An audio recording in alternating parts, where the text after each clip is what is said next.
Hello दोस्तों। NCERT class 9 economics इसको हम कवर कर रहे हैं। इस बुक का नाम है अर्थशास्त्र। अर्थशास्त्र कक्षा 9। तो ये इकोनॉमिक्स का कोर्स है क्लास 9 का, अर्थशास्त्र का है क्लास 9th का। तो इसमें हम आगे बढ़ते हैं। पालमपुर गांव की कहानी, ठीक है, इस चैप्टर का नाम है और इसमें हम आज कवर करेंगे उत्पादन के कारक। ये टॉपिक है उत्पादन कारक और चैप्टर आपको मिल जाएगा पालमपुर गांव की कहानी है, इकोनॉमिक्स क्लास 9 में उसमें मिल जाएगा। ठीक है, तो वीडियो अगर आपको देखने के बाद इससे रिलेटेड जो पीपीटी है, नोट्स, उसको डाउनलोड करना है तो वेबसाइट विजिट कर सकते हैं। वहाँ पर आप पीडीएफ फॉर्मेट में इसको डाउनलोड कर सकते हैं www.studentclassesprayagraj.com में। ठीक है, तो अगर आप वेबसाइट विजिट करेंगे तो होम पेज में आपको ऐसा मिलेगा, वीडियो क्लास पीडीएफ। यहाँ पर क्लिक करिएगा तो एनसीईआरटी क्लास 9 इसमें आप जाकर क्लिक करेंगे तो यहाँ पर आपको एनसीईआरटी क्लास 9 की चैप्टर वाइज नोट्स मिल जाएंगे। तो जाकर पालमपुर गांव की कहानी ऐसा करके होगा, उसमें आप क्लिक करिएगा, पूरे चैप्टर के आपको नोट्स डाउनलोड हो जाएंगे। तो वहाँ से आप इसको पढ़ लीजिएगा। अब इसको जानते हैं, पालमपुर गांव की कहानी चैप्टर का नाम है। तो इस चैप्टर में उत्पादन से संबंधित कुछ मूल विचारों से परिचय कराया गया है और ऐसा एक काल्पनिक गांव पालमपुर की कहानी के माध्यम से किया गया है। तो यहाँ पर एक तरीके से हमें फैक्टर्स ऑफ प्रोडक्शन, कैसे उत्पादन होता है, इस बारे में बताया गया है। और एक इमेजिनरी गांव, क्योंकि यहाँ पर बताया गया कि एक गांव में किस तरीके से प्रोडक्शन होता है, उत्पादन होता है, तो एक इमेजिनरी गांव लिया गया है पालमपुर। और उसकी कहानी के माध्यम से हमें बहुत सारी चीज़ें समझाई गई, जैसे उत्पादन कैसे होता है। और अगर आप चैप्टर में और आगे देखेंगे, जैसा कि हम अगले वीडियोस में कवर करेंगे कि और भी क्या क्या एक्टिविटीज़ होती हैं गांव में किस तरीके से भूमि वितरण है, हरित क्रांति से किस तरीके से उसमें प्रभाव हुआ, तो वो अगले वीडियो में हम देखेंगे। लेकिन आज का जो मेन टॉपिक है वो है उत्पादन के कारक। किन फैक्टर से उत्पादन होता है, कौन कौन सी चीज़ें मिलकर उत्पादन करती हैं और किस चीज़ का उत्पादन होता है गाँव में। परिचय। तो पहले हम गांव का परिचय कर लेते हैं। पालमपुर में सड़कों, परिवहन के साधनों, बिजली, सिंचाई, विद्यालय और स्वास्थ्य केंद्रों का पर्याप्त विकसित तंत्र है। तो पालमपुर में अगर देखें तो सड़कें अच्छी हैं, परिवहन के साधन ये सब बहुत सही हैं, बिजली की व्यवस्था है, सिंचाई की व्यवस्था है ताकि किसान सिंचाई कर सके, बच्चों के पढ़ने के लिए विद्यालय है, और कोई बीमार हो तो वहाँ पर स्वास्थ्य केंद्र, इन सब का अच्छा खासा एक सिस्टम बना हुआ है। तो काफ़ी इंडिया के हिसाब से काफ़ी एक डेवलप्ड गाँव के हिसाब से बताया जा सकता है कि ये काफ़ी डेवलप्ड गांव है।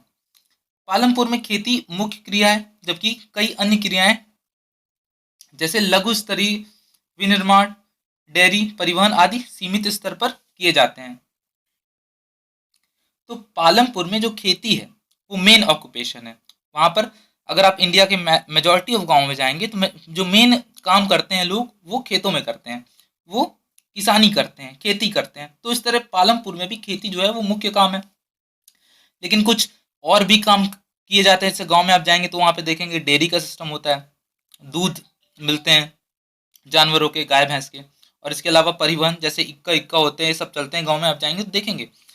तो इन सब का भी सीमित स्तर पर वहाँ पर प्रभाव है, लोग ये सब भी काम करते हैं। और लघु स्तरीय विनिर्माण, कुछ बहुत छोटे छोटे लेवल पे प्रोडक्शन भी करते हैं, चीज़ों को प्रोड्यूस करते हैं।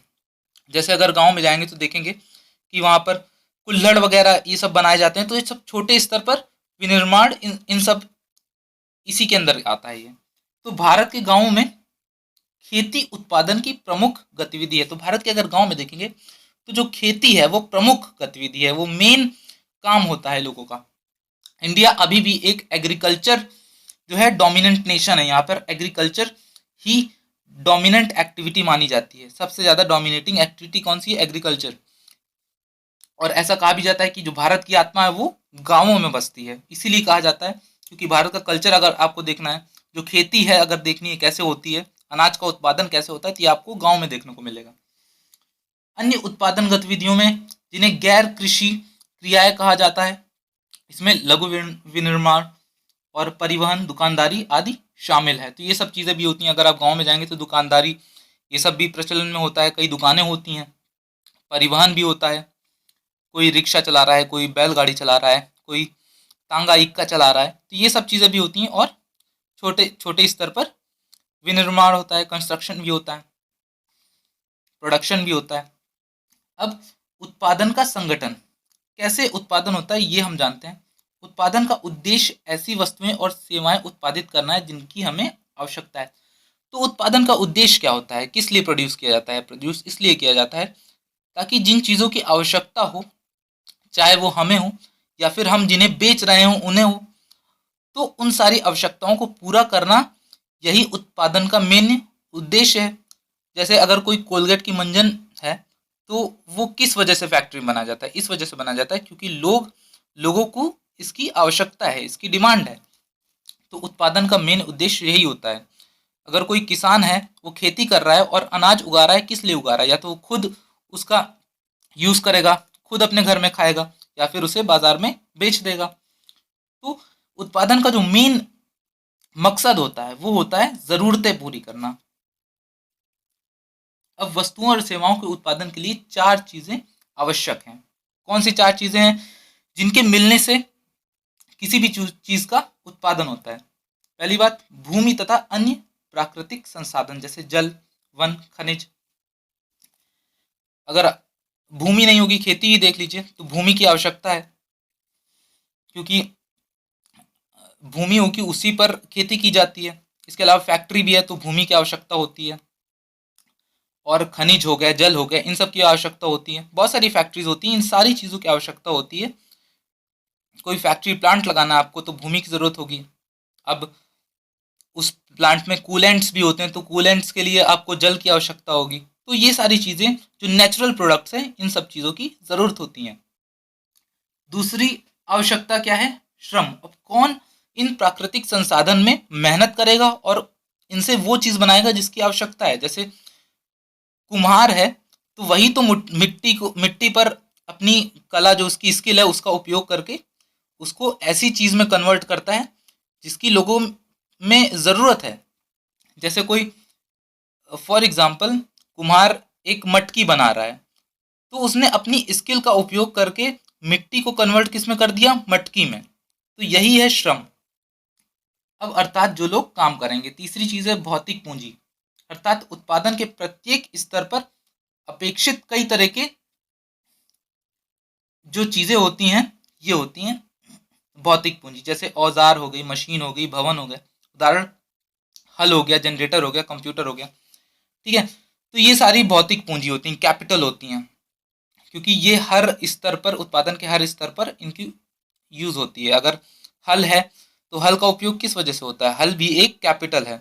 ये खेती में हल का उपयोग होता है, हर एक स्तर पर हल का उपयोग होता है, और उसी की वजह से खेती का काम जो होता है वो आगे बढ़ पाता है। अब कोई मशीन इंडस्ट्री है, वहाँ पर मशीनें लगी होती हैं, ये सब जो होती हैं वो प्रोडक्शन में बहुत ज़रूरी चीज़ें, बहुत ज़रूरी काम करती हैं, और ये किस में आती हैं? कैपिटल में आती हैं, आपकी भौतिक पूंजी में आती हैं। इनका उत्पादन में कई वर्षों तक प्रयोग होता है तथा इन्हें स्थायी पूंजी कहा जाता है। जैसे हल है तो ये सालों चलते हैं, हल ट्रैक्टर है, आजकल ट्रैक्टर का उपयोग किया जाता है, ये स्थायी पूंजी है, क्योंकि ये ऐसा नहीं कि प्रोडक्शन हुआ, उत्पादन हुआ और उसी में खत्म हो गई, उसी में खप गई, ऐसा नहीं हुआ। ये कई सालों तक चलती है, इसलिए इन्हें स्थायी पूंजी कहा जाता है। फिर कच्चा माल और नकद मुद्रा।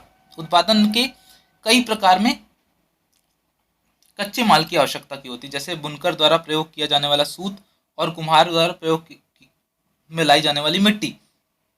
उत्पादन के दौरान भुगतान करने तथा जरूरी माल खरीदने के लिए कुछ पैसों की भी आवश्यकता होती है। कच्चा माल तथा नकद पैसों को कार्यशील पूंजी कहा जाता है। औजारों, मशीनों तथा भवनों से भिन्न ये चीज़ें उत्पादन क्रिया के दौरान समाप्त हो जाती हैं। तो जो स्थायी पूंजी होती है वो उत्पादन के दौरान समाप्त नहीं होती है, और इसके अलावा कार्यशील पूंजी होती है वो उत्पादन के दौरान खत्म हो जाती है। ये कैसी होती है? जैसे बुनकर सूत का प्रयोग करता है तो सूत उस प्रोडक्शन के प्रोसेस में खत्म हो जाता है। कपड़ा जो बनता है उसमें सूत का उपयोग होकर वो कपड़ा बन जाता है, और सूत क्या हो गया? खत्म हो गया। इस वजह से इन्हें क्या कहा जाता है? कार्यशील पूंजी। इसके अलावा पैसे की भी जरूरत होती है, पैसा भी क्या होता है? ये भी कार्यशील पूंजी में आता है, इसे वर्किंग कैपिटल भी कहते हैं।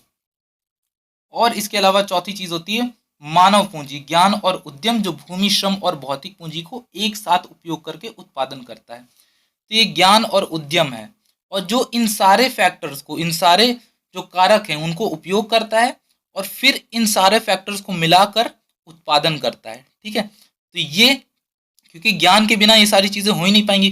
कोई इंडस्ट्रियलिस्ट है, वही सारे वर्कर्स को लेके आता है, वही जो रॉ मटेरियल होता है उसको कलेक्ट करता है, मशीन लगाता है, तो उसके पीछे उसका दिमाग काम कर रहा है कि उसको पता है पूरी प्लानिंग की किस तरीके से प्रोडक्शन करना है, कितने लोगों को लगाना है, कितना हमें रॉ मटेरियल चाहिए, मशीन कब खराब हो रही तो उसे रिप्लेस करना है। तो ये सारी चीज़ें कौन करता है?